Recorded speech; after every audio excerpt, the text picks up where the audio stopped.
இந்த படம் நமக்குள்ள ஒரு பய உணர்வையும் பரபரப்பையும் உண்டாக்குறதுக்கு திரைக்கதை ஒரு காரணம் அப்படின்னா, இன்னொரு மிக முக்கியமான காரணம் நிக்கி அப்படிங்கிற கதாநாயகியுடைய அந்த ஒரு கதாபாத்திரம் தான். அந்த கதாபாத்திரம் எழுதப்பட்டிருந்த விதத்திலும் சரி, இந்தியன் நவரேட் அதை நடிச்சிருந்த விதத்திலும் சரி, 2மே சிறப்பா இருந்தது. பட ஆரம்பத்துல ஒரு சில காட்சிகளை பார்க்கும்பொழுது, இவங்க மேல யாரா இருந்தாலும் காதல் வயப்படக்கூடும் அப்படிங்கிற மாதிரி அந்த நடிப்பை வெளிப்படுத்தியிருந்தாங்க.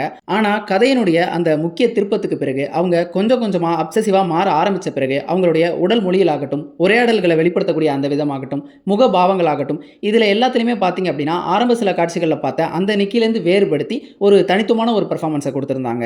அவங்களுடைய அந்த கதாபாத்திரத்த பொறுத்தளவுக்கு, அந்த கதாபாத்திரம் முழுக்க ஒரு பைத்தியக்காரத்தனமான கதாபாத்திரம் கிடையாது. ஆனா அதே நேரம் இயல்பான ஒரு கதாபாத்திரமும் கிடையாது. அவங்க இயல்பாவே இருப்பாங்க. ஆனா எப்போ அவங்க அந்த பித்து நிலைக்கு போவாங்க அப்படிங்கிறது தெரியாது.